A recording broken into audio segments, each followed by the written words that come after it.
People assume that running a palace kitchen means you spend your days arranging flowers out of radishes and worrying about whether the soup is fashionable.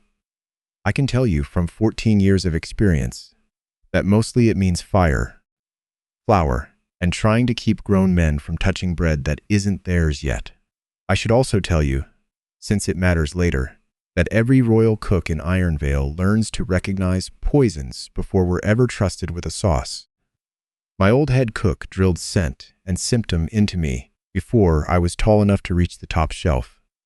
It is the least glamorous part of the job, and the one that keeps a kingdom's table from becoming a battlefield. The king of Ironvale was, that particular winter, the worst offender in the entire fortress, though not for poisoning anyone. He came into my kitchen 4 times before noon. The first time, he said he needed to ask about an herb. The second time, he inspected the spice shelf as though it might be hiding state secrets among the dried thyme. The third time, he simply stood near the hearth and appeared to forget why he had entered at all. The fourth time, he took the burnt heel off the end of a fresh loaf. The crust I always saved for the guards, the kennel boys, and whichever petitioner had waited outside, longest in the cold, and he left before I could ask him to stop stealing from people poorer than him.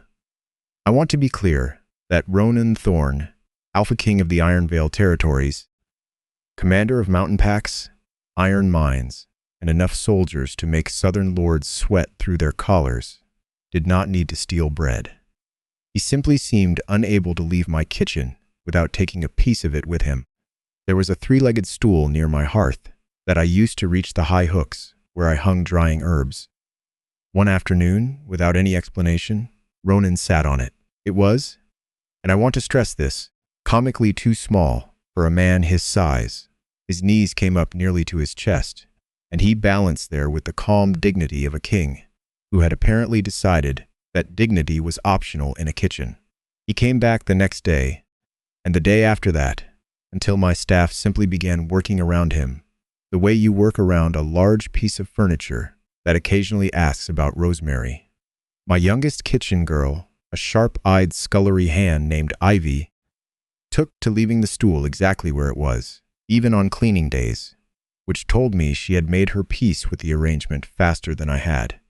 Owen Sorrell, his secretary, found him there more afternoons than I can count, and Owen's expression each time suggested a man watching his life's careful scheduling dissolve in real time. "Your Majesty," Owen said one such afternoon, "the border envoys have been waiting since morning." "They can continue waiting," Ronan said, without looking up. "Mara, what herb is that?" "Rosemary," I said. He nodded slowly, as though I had just explained something important about the nature of kingship. He left with another bread heel tucked against his palm, and Owen lingered by the door, rubbing his temple. "He hasn't eaten a formal meal anywhere else in 9 days," Owen told me. "Do you understand that? He has never once cared what herb goes into anything in his entire adult life." I did not understand it, not then. My working theory, which I held on to with the stubbornness of a woman who prefers simple explanations to complicated ones, was that the king was lonely. It made sense to me. In my kitchen, no one asked him for land grants. No one negotiated a marriage over the stew. Bread rises the same for a king as it does for a scullery girl. Fire does not care about rank. I assumed Ronan simply wanted one room in his own fortress where nothing was asked of him, so I left the stool exactly where it was. One night, after the fires had been banked low, Ronan came in while I was kneading dough at the long table. He did not sit this time. He stood near the doorway and watched my hands work the dough with an attention that most men reserve for far more interesting things. "Everyone thinks I'm behaving strangely," he said finally. "Everyone would be right," I said. "Owen has started leaving books on my desk about wolf behavior, old texts." "That tracks," I said. "My own grandmother believed in the true bond. She used to say a wolf recognizes its mate long before the man attached to it figures it out. Ruined more than one carefully arranged marriage in her day. According to her, though she also believed a raw potato cured fever, so I'd weigh her wisdom accordingly." "Do you believe in it?" Ronan asked. "The bond. I did not answer that, mostly because I did not trust myself to answer it well, and instead I pointed out that he was standing directly in front of my oven door. He moved. Before he left, he tore the heel from a loaf that had not even finished cooling, and I decided not to comment on it, because commenting on it felt like admitting I'd been counting. Lady Seraphine Vera arrived from the south 2 weeks later, with her uncle riding at the head of the column beside her. Lord Cassian Vera was a lean, careful man who inspected everything he passed, including my kitchen doorway, with the flat attention of someone pricing it.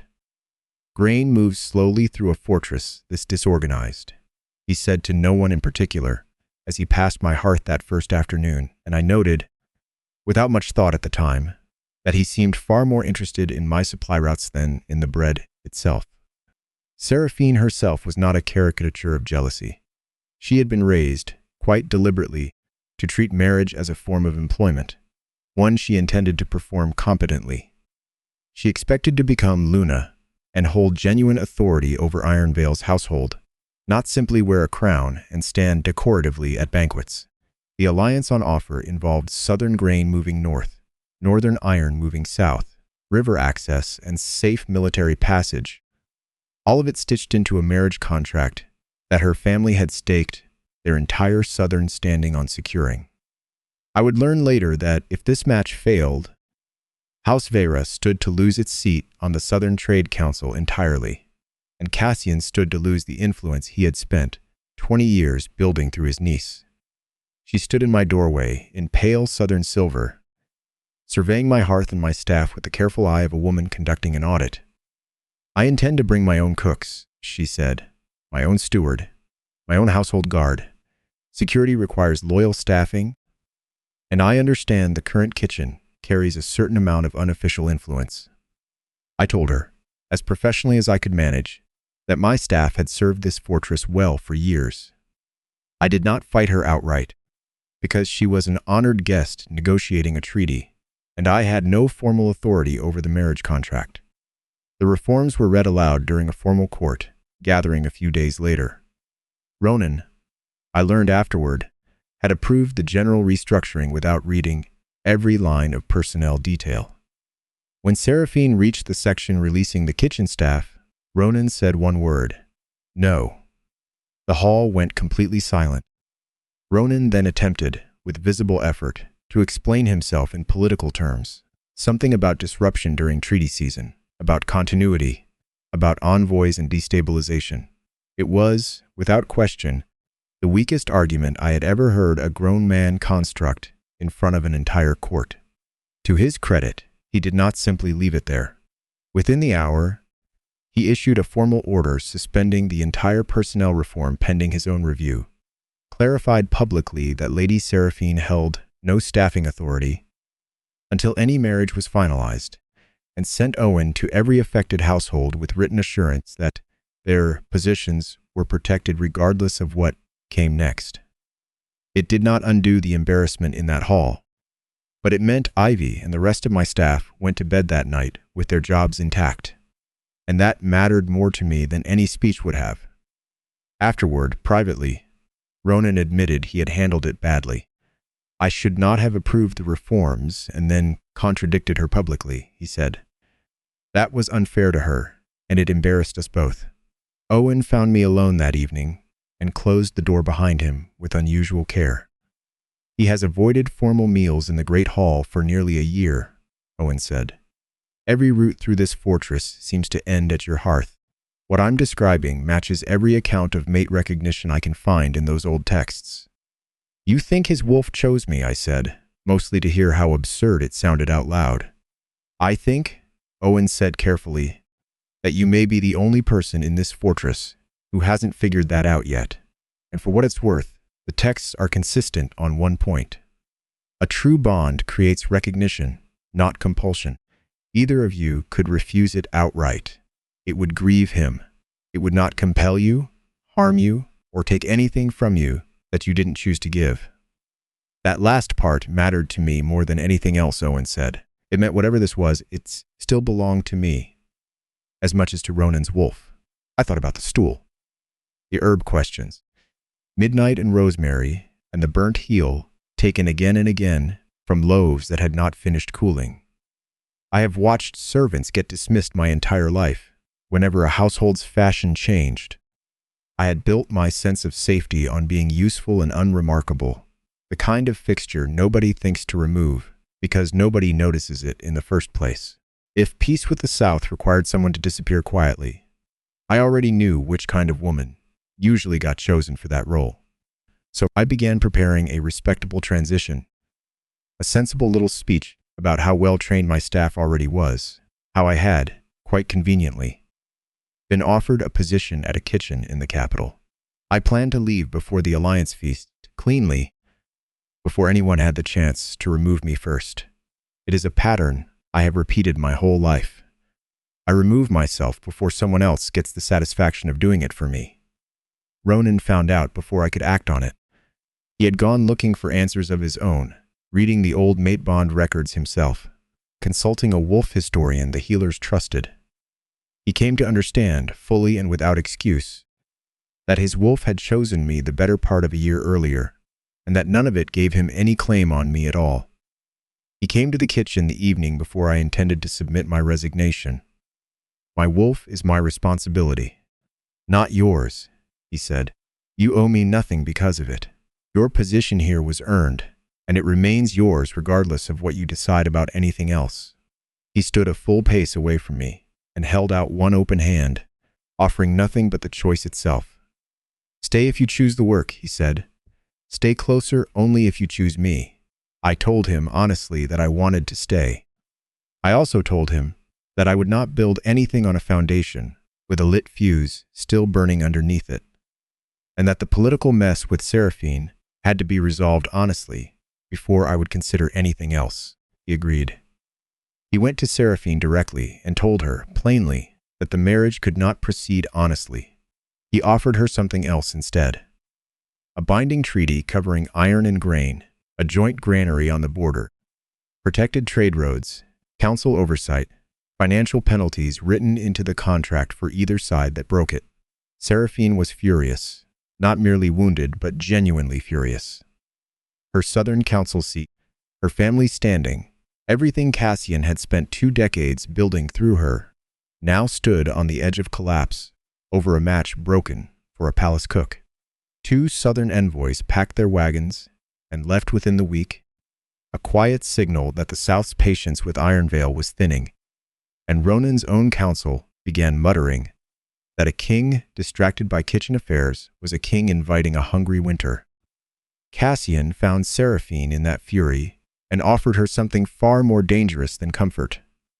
"If the marriage collapses outright," he told her, "your brother inherits nothing from this alliance, and this family answers for it for a generation. But a king who falls briefly ill and recovers only through southern medicine becomes a king who owes the South a debt no broken engagement could erase. I am not asking you to hurt him. I am asking you to save what our house has already paid for." He proposed a southern route, one used carefully in small measured doses by southern healers to induce a brief, controlled weakness, enough to require southern medical intervention, enough to make Ironvale dependent, however briefly, on southern goodwill. He told her the dose would only weaken the king. He told her southern healers would arrive to save him. He told her the kitchen staff, conveniently, would take the blame. What Seraphine approved and what Cassian actually prepared were not the same thing. She authorized a plan she believed was survivable, one that protected her family without truly harming Ronan. He quietly increased the dose to something else entirely, certain that political necessity excused whatever it required, and certain his niece would never look closely enough to notice the difference until it was already done. The alliance feast proceeded regardless, reframed publicly as a trade banquet rather than a guaranteed betrothal celebration. Dr. Elian Moore, the royal physician, had spent that same week arguing with me over tasting protocols for the visiting southern delegation, a dry, unbothered man who believed most court panic could be solved with patience and a clear head. I did not know yet how grateful I would be for both of those qualities. I cooked the feast myself. Every dish that left my kitchen that night I recognized. I had prepared. I would have staked my own name on. Food has never been responsible for the sins committed around it. Between the fish course and the meat course, a small pale dish appeared at the high table that I did not recognize. It sat on an unfamiliar plate. It had been carried in by a young southern cupbearer. I only later learned was named Rhett, a boy whose family debt to House Vera had been quietly purchased by Cassian months earlier, leaving him very little room to refuse whatever he was asked to carry. The dish smelled faintly of almonds and honey, an old scent I'd been taught to fear before I was old enough to be trusted near the ovens. I started toward the high table, already too far away, already too late. Ronan tasted it before I could reach him. His color drained, his breathing turned shallow. His pulse, when Owen grabbed his wrist in panic, was already stuttering. He collapsed in front of the entire court. Cassian's voice rose first, sharp and certain, pointing directly at me. Guards seized my arms before I had finished a single sentence. I did not fight them, not really. I fought only enough to be heard. That dish, the pale one, the one without my kitchen's seal, preserve the sample. Don't let anyone clear those plates. My kitchen does not stock that route. You can check every ledger I keep. Get Dr. Elian, now. Dr. Elian arrived within minutes and confirmed the symptoms matched a southern toxin almost immediately.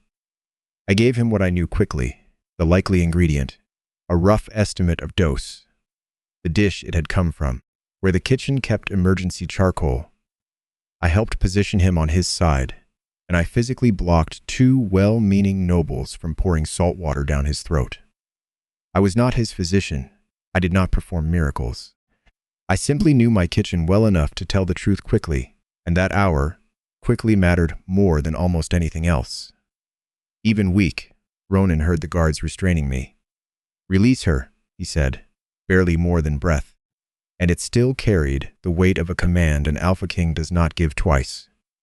He reached one open hand toward me, across the floor.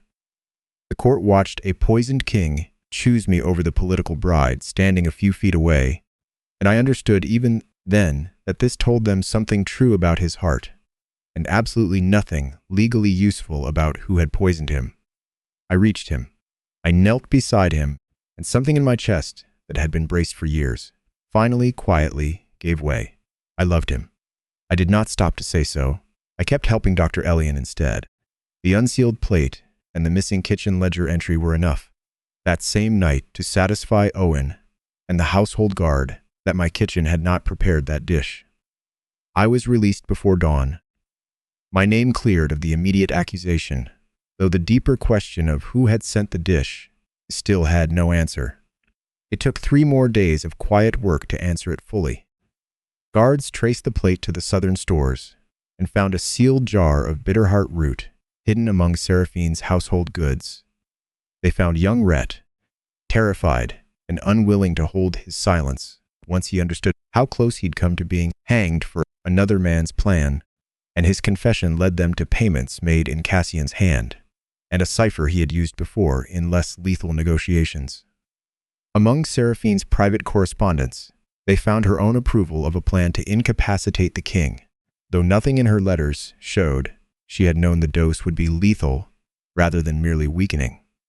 Seraphine attempted to leave the fortress and was detained at the gate. I went to see her once before her formal hearing, mostly because I needed to say something out loud that had been sitting in my chest since the banquet.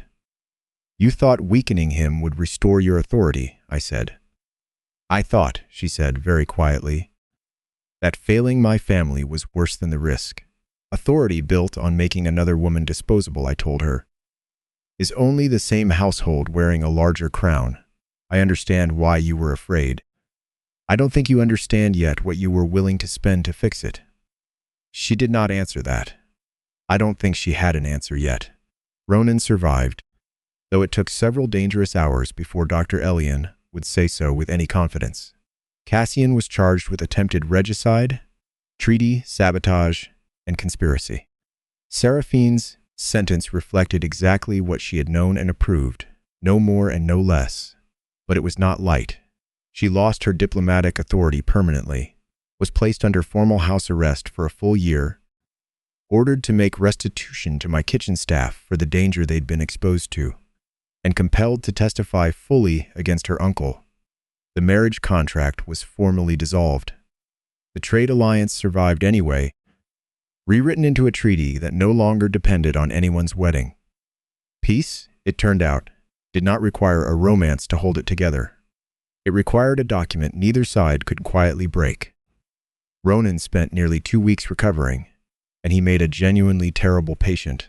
Somewhere in that first recovering week, he tried to solve his fear the only way his wolf knew how. He ordered guards posted outside the kitchen at all hours, restricted my movement through the fortress, and quietly began drafting a plan to close the kitchen to outside deliveries entirely. I found the draft on Owen's desk before Ronan ever brought it to me. "You cannot protect me," I told him, "by removing the work that makes me myself. If you lock this kitchen down, you haven't kept me safe. You've just finished what Cassian started."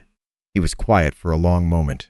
"I nearly did the same thing to you that I hated Seraphine's household reform for doing," he said finally. "I am sorry.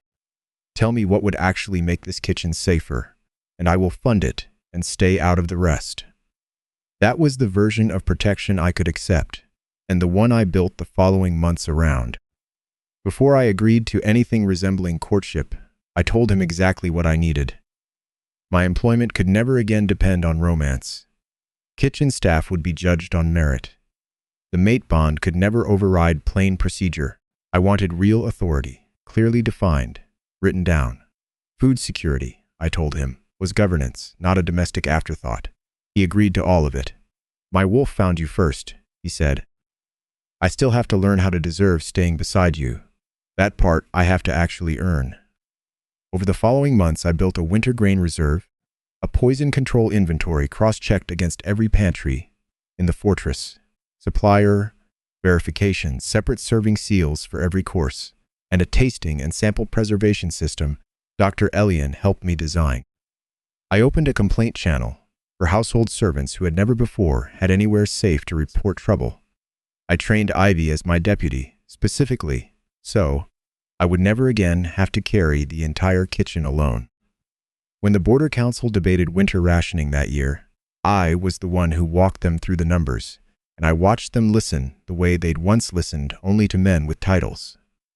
The romance built itself slowly, the way good bread does without forcing it.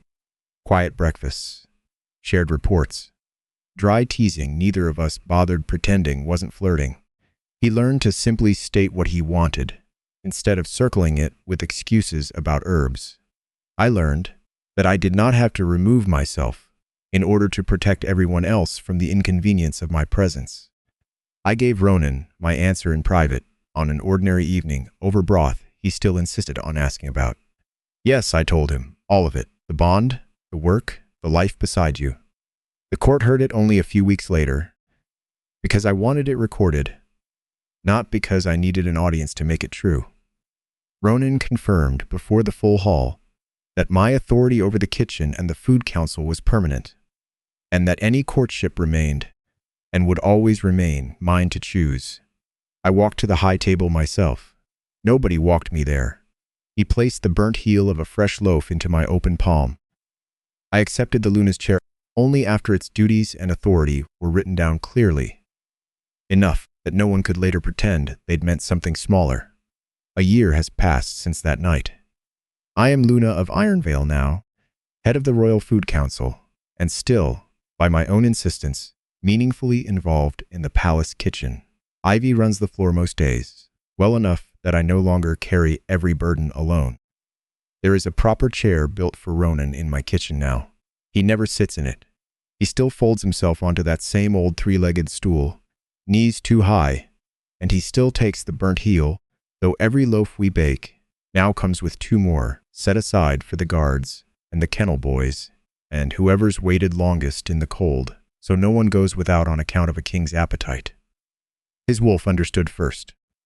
Ronan understood somewhere around the 9th bread heel. I understood last of anyone in that fortress. Understanding last never meant I chose any less freely than anyone else did.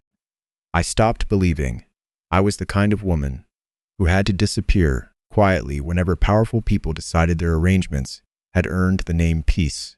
At what point do you think you'd have realized Ronan's wolf had already chosen her, the stool, the rosemary, or the stolen bread? Tell us in the comments.